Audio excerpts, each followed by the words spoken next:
Operações seletivas. Transcorridas longas horas em compartimento escuro, aproveitadas em meditações e preces, sem entendimentos verbais, fomos conduzidos, na noite imediata, a um edifício de grandes e curiosas proporções. O esquisito palácio guardava a forma de enorme hexágono, alongando-se para cima em torres pardacentas, e reunia muitos salões consagrados a estranhos serviços.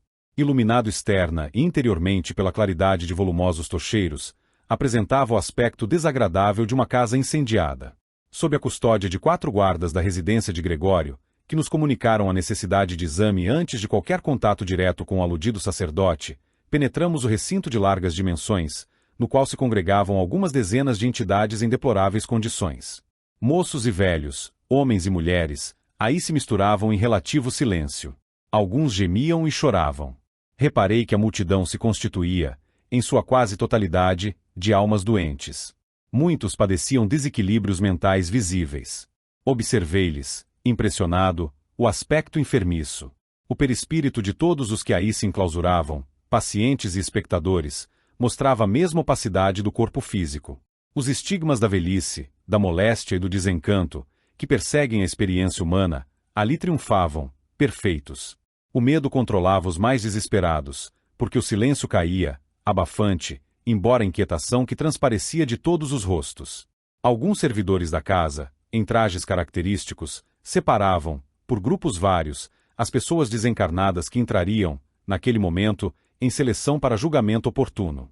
Discretamente, o instrutor elucidou-nos. Presenciamos uma cerimônia semanal dos juízes implacáveis que vivem sediados aqui. A operação seletiva realiza-se com base nas irradiações de cada um. Os guardas que vemos em trabalho de escolha, compondo grupos diversos, são técnicos especializados na identificação de males numerosos. Através das cores que caracterizam o halo dos espíritos ignorantes, perversos e desequilibrados, a divisão para facilitar o serviço judiciário é completa. A essa altura, o pessoal de Gregório nos dera tréguas, afastando-se de nós, de algum modo, não obstante vigiar-nos das galerias repletas de gente. Respeitado nosso trio pelos selecionadores que não nos alteraram a união, situávamo-nos, agora, no campo das vítimas. Atento à explicação ouvida, indaguei, curioso. Todas estas entidades vieram constrangidas, conforme sucedeu conosco? Há espíritos satânicos, recordando as oleografias religiosas da crosta, disputando as almas no leito de morte. O orientador obtemperou, muito calmo. Sim, André, cada mente vive na companhia que elege. Semelhante princípio prevalece para quem respira no corpo denso ou fora dele. É imperioso reconhecer, porém, que a maioria das almas asiladas neste sítio vieram ter aqui, obedecendo a forças de atração. Incapazes de perceber a presença dos benfeitores espirituais que militam entre os homens encarnados, em tarefas de renunciação e benevolência, em vista do baixo teor vibratório em que se precipitaram, através de delitos reiterados, da ociosidade inipenitente ou da deliberada cristalização no erro, não encontraram senão um manto de sombras em que se envolveram e, desvairadas, sozinhas, procuraram as criaturas desencarnadas que com elas se afinam, agregando-se naturalmente a este imenso cortiço, com toda a bagagem de paixões destruidoras que lhes marcam a estrada. Aportando aqui, sofrem, porém, a vigilância de inteligências poderosas e endurecidas que imperam ditatorialmente. Nestas regiões, onde os frutos amargos da maldade e da indiferença enchem o celeiro dos corações desprevenidos e maliciosos. Ó, exclamei em voz sussurrante, por que motivo confere o Senhor atribuições de julgadores a espíritos despóticos? Por que estará a justiça, nesta cidade estranha, em mãos de príncipes diabólicos? Gúbio estampou na fisionomia significativa expressão e ajuntou. Quem se atreveria a nomear um anjo de amor para exercer o papel de carrasco? Ao demais, como acontece na crosta planetária, cada posição, além da morte, é ocupada por aquele que a deseja e procura. Vagueei o olhar, em derredor, e confrangeu-se-me toda a alma. Na comunidade das vítimas, arrebanhadas aos magotes, como se fossem animais raros para uma festa, predominavam a humildade e a aflição. Mas, entre as sentinelas que nos rodeavam, a peçonha da ironia transbordava. Palavrões eram desferidos, desrespeitosamente, a esmo. À frente de vasta tribuna vazia e sob as galerias laterais abarrotadas de povo, compacta multidão se amontoava, irreverente. Alguns minutos decorreram, desagradáveis e pesados, quando absorvente vozento se fez ouvido, os magistrados. Os magistrados. Lugar. Lugar para os sacerdotes da justiça, procurei a paisagem exterior, curiosamente, tanto quanto me era possível, e vi que funcionários rigorosamente trajados à moda dos lictores da Roma antiga, carregando a simbólica machadinha, faces, ao ombro, avançavam, ladeados por servidores que sobraçavam grandes tochas a lhes clarearem o caminho. Penetraram o átrio em passos rítmicos, e depois deles, 7 andores, sustentados por dignitários diversos daquela corte brutalizada, traziam os juízes, esquisitamente ataviados. Que solenidade religiosa era aquela! As poltronas suspensas eram, em tudo, idênticas à sédia gestatória das cerimônias papalinas. Varando, agora, o recinto, os lictores passaram um instrumento simbólico às mãos e alinharam-se, corretos, perante a tribuna espaçosa, sobre a qual resplandecia o alarmante facho de luz. Os julgadores, por sua vez, desceram, pomposos, dos tronos içados e tomaram assento numa espécie de nicho a salientar-se de cima, inspirando silêncio e temor, porque a turba inconsciente, em redor, calou-se de súbito.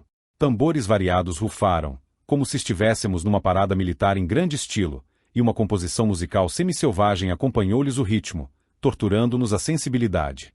Terminado aquele ruído, um dos julgadores se levantou e dirigiu-se à massa, aproximadamente nestes termos: nem lágrimas, nem lamentos, nem sentença condenatória, nem absolvição gratuita, esta casa não pune, nem recompensa, a morte é caminho para a justiça, escusado qualquer recurso à compaixão entre criminosos. Não somos distribuidores de sofrimento, e, sim, mordomos do governo do mundo. Nossa função é a de selecionar delinquentes, a fim de que as penas lavradas pela vontade de cada um sejam devidamente aplicadas em lugar e tempo justos. Quem abriu a boca para vilipendiar e ferir, prepare-se a receber, de retorno, as forças tremendas que desencadeou através da palavra envenenada. Quem abrigou a calúnia, suportará os gênios infelizes aos quais confiou os ouvidos. Quem desviou a visão para o ódio e para a desordem, descubra novas energias para contemplar os resultados do desequilíbrio a que se consagrou, espontaneamente. Quem utilizou as mãos em sementeiras de malícia, discórdia, inveja, ciúme e perturbação deliberada, organize resistência para a colheita de espinhos. Quem centralizou sentidos no abuso de faculdades sagradas espere. Doravante, necessidades enlouquecedoras, porque as paixões envelhecentes, mantidas pela alma no corpo físico, explodem. Aqui, dolorosas e arrasadoras. A represa por longo tempo guarda micróbios e monstros, segregados à distância do curso tranquilo das águas. Todavia, chega o momento em que a tempestade ou a decadência surpreendem a obra vigorosa de alvenaria e as formas repelentes, libertadas, se espalhem. E crescem em toda a extensão da corrente, seguidores do vício e do crime. Tremei. Condenados por vós mesmos, conservais a mente prisioneira das mais baixas forças da vida, à maneira do batraque encarcerado no visco do pântano, ao qual se habituou no transcurso dos séculos. Nesse ponto, o orador fez pausa e reparei os circunstantes. Olhos esgazeados pelo pavor jaziam abertos em todas as máscaras fisionômicas. O juiz, por sua vez, não parecia respeitar o menor resquício de misericórdia. Mostrava-se interessado em criar ambiente negativo a qualquer espécie de soerguimento moral, estabelecendo nos ouvintes angustioso temor. Prolongando-se o intervalo, enderecei com olhar silenciosa interrogação ao nosso orientador, que me falou quase em segredo. O julgador conhece a saciedade as leis magnéticas, nas esferas inferiores, e procura hipnotizar as vítimas em sentido destrutivo, não obstante usar, como vemos, a verdade contundente. Não vale acusar a idilidade desta colônia, prosseguiu a voz trovejante, porque ninguém escapará aos resultados das próprias obras, quanto fruto não foge às propriedades da árvore que o produziu. Amaldiçoados sejam pelo governo do mundo quem nos desrespeite as deliberações, baseadas, aliás, nos arquivos mentais de cada um, assinalando, intuitivamente, a queixa mental dos ouvintes. Bradou, terrificante: quem nos acusa de crueldade? Não será benfeitor do espírito coletivo o homem que se consagra à vigilância de uma penitenciária. E quem sois vós, se não rebotalho humano? Não viestes, até aqui, conduzidos pelos próprios ídolos que adorastes. Nesse momento, convulsivo choro invadiu a muitos, gritos atormentados, rogativas de compaixão se fizeram ouvir. Muitos se prosternaram de joelhos. Grande dor generalizara-se. Gúbio trazia a destra sobre o peito, como se contivesse o coração, mas, vendo por minha vez aquele grande grupo de espíritos rebelado e humilhados, orgulhosos e vencidos, lastimando amargamente as oportunidades perdidas, recordei meus velhos caminhos de ilusão e, por que não dizer, ajoelhei-me também, compungido, implorando piedade em silêncio. Exasperado, o julgador bradou, colérico: perdão? Quando desculpaste sinceramente os companheiros da estrada? Onde está o juiz reto que possa exercer, impune, a misericórdia? E incidindo toda a força magnética que lhe era peculiar, através das mãos, sobre uma pobre mulher que o fixava, estarrecida, ordenou-lhe com voz soturna: venha, venha. Com expressão de sonâmbula, a infeliz obedeceu à ordem, destacando-se da multidão e colocando-se, embaixo, sob os raios positivos da atenção dele. Confesse, confesse, determinou o desapiedado julgador, conhecendo a organização frágil e passiva a que se dirigia. A desventurada senhora bateu no peito, dando-nos a impressão de que rezava o confiteor e gritou, lacrimosa: perdoai-me, perdoai-me, ó Deus meu, e como se estivesse sob ação de droga misteriosa que a obrigasse a desnudar o íntimo, diante de nós, falou, em voz alta e pausada: matei 4 filhinhos inocentes e tenros, e combinei o assassínio de meu intolerável esposo. O crime, porém, é um monstro vivo. Perseguiu-me, enquanto me demorei no corpo.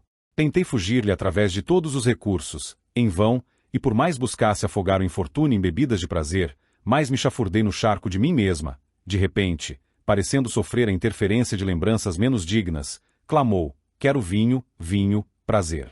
Em vigorosa demonstração de poder, afirmou, triunfante, o magistrado: como libertar semelhante fera humana ao preço de rogativas e lágrimas?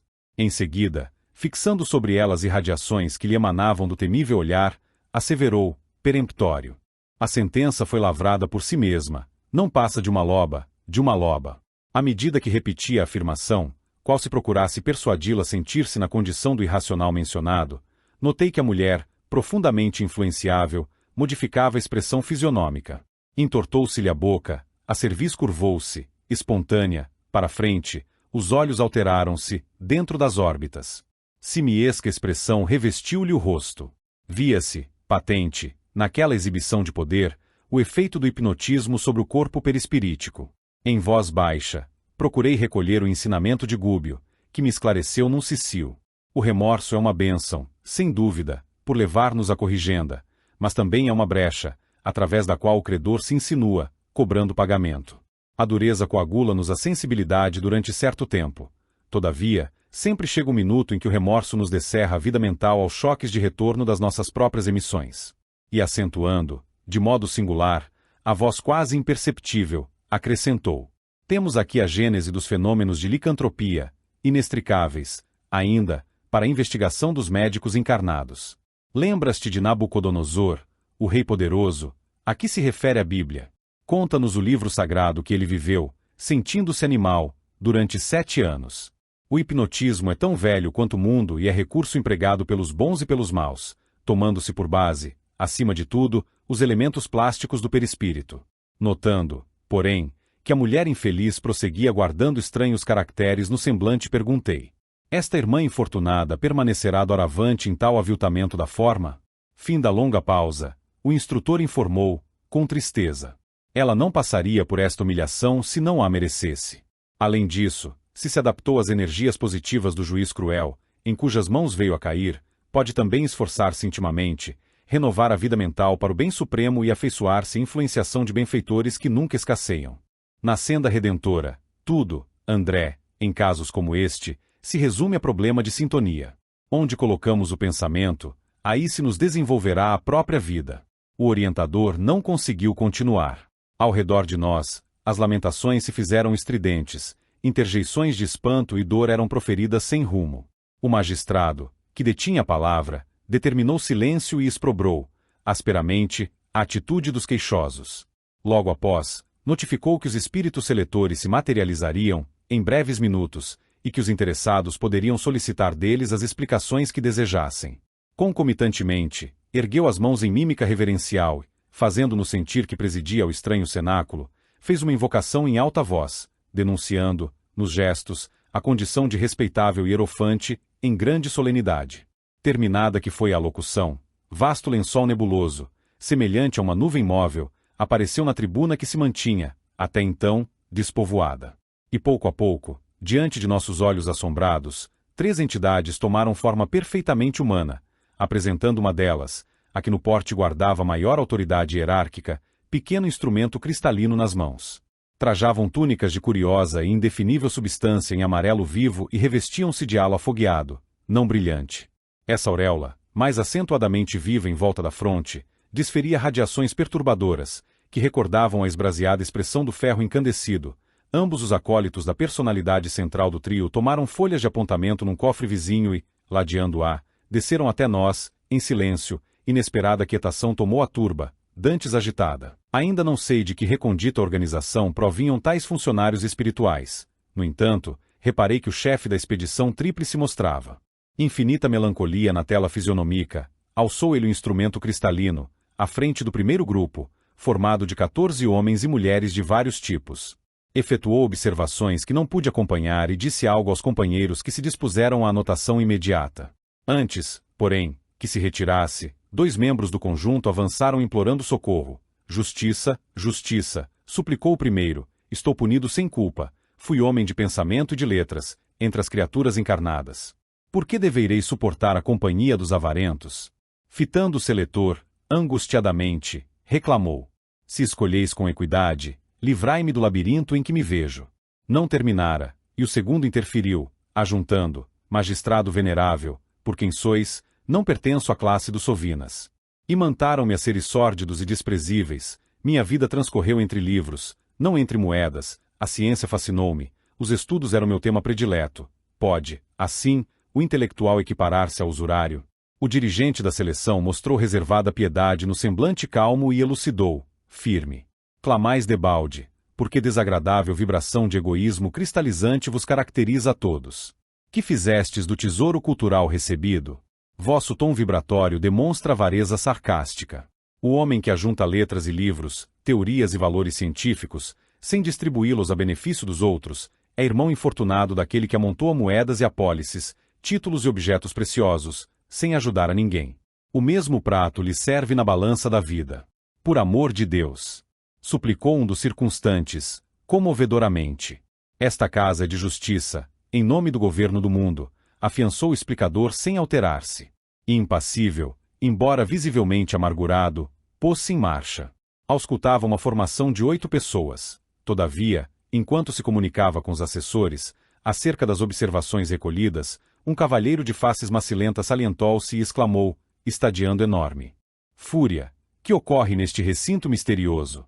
Estou entre caluniadores confessos, quando desempenhei o papel de homem honrado, criei numerosa família, nunca traí as obrigações sociais, fui correto e digno, não obstante aposentado desde cedo, cumpri todos os deveres que o mundo me assinalou, com acento colérico, aduzia, aflito. Quem me acusa? Quem me acusa? O selecionador elucidou, sereno, a condenação transparece de vós mesmo. Caluniastes vosso próprio corpo, inventando para ele impedimentos e enfermidades que só existiam em vossa imaginação, interessada na fuga ao trabalho benéfico e salvador. Debitastes aos órgãos robustos deficiências e moléstias deploráveis, tão somente no propósito de conquistardes repouso prematuro, conseguistes quanto pretendíeis, empenhastes amigos, subornastes consciências delituosas e obtivestes o descanso remunerado, durante 40 anos de experiência terrestre em que outra ação não desenvolveste senão dormir e conversar sem proveito. Agora, é razoável que o vosso círculo vital se identifique ao de quantos se mergulharam no pântano da calúnia criminosa. O infeliz não teve forças para a tréplica. Submeteu-se, em lágrimas, à argumentação ouvida e retomou o lugar que lhe competia.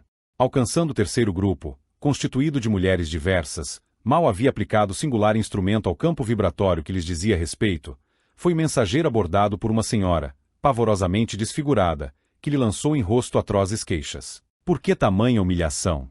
Inquiriu em pranto copioso, fui dona de uma casa que me encheu de trabalho, voltei para cá rodeada de especiais considerações, naturalmente devidas ao meu estado social e arrebanham-me entre mulheres sem pudor? Que autoridades são estas que impõem a mim, dama de nobre procedência, o convívio de meretrizes? Forte crise de soluços embargou-lhe a voz, o selecionador, no entanto, dentro de uma calma que mais se avizinhava da frieza, declarou sem rebuços, estamos numa esfera onde o equívoco se faz mais difícil, consultai a própria consciência, teríeis sido, realmente, a padroeira de um lar respeitável, como julgais? O teor vibratório assevera que as vossas energias santificantes de mulher, em maior parte, foram desprezadas, vossos arquivos mentais se reportam a desregramentos emotivos em cuja extinção gastareis longo tempo. Ao que parece, o altar doméstico não foi bem o vosso lugar. A senhora gritou, gesticulou, protestou, mas os selecionadores prosseguiram na tarefa que se impunham, ao nosso lado. Aplicou o instrumento, em que se salientavam pequeninos espelhos, e falou para os auxiliares, definindo-nos. A posição, entidades neutras, fixou-nos com penetrante fulguração de olhar, como se nos surpreendesse, mudo, as intenções mais profundas, e passou adiante. Instado por mim, Gub esclareceu: não fomos acusados. Ser-nos-á possível o engajamento no serviço desejado? Que aparelho vem a ser esse? Indagou Eloy, antecipando minha curiosidade. O orientador não se fez rogado e elucidou: trata-se de um captador de ondas mentais. A seleção individual exigiria longas horas. As autoridades que dominam nestas regiões preferem a apreciação em grupo, o que se faz possível pelas cores e vibrações do círculo vital que nos rodeia cada um, porque nos considerou neutros. Interroguei por minha vez: o instrumento não é suscetível de marcar a posição das mentes que já se transferiram para a nossa esfera. É recurso para a identificação de perispíritos desequilibrados e não atinge a zona superior. Mas, perguntei, ainda, por que se fala nesta casa em nome do governo do mundo? O instrutor endereçou-me expressivo gesto e ajuntou: André, não te esqueças de que nos encontramos num plano de matéria algum tanto densa e não nos círculos de gloriosa santidade. Não ouvides a palavra evolução e recorda que os maiores crimes das civilizações terrestres foram cometidos em nome da divindade. Quanta vez, no corpo físico, notamos sentenças cruéis, emitidas por espíritos ignorantes, em nome de Deus? Pouco a pouco, a cerimônia terminou com a mesma imponência de culto externo em que se havia iniciado e, sob a vigilância das sentinelas, tornamos ao ponto de origem, guardando inesperadas meditações e profundos pensamentos.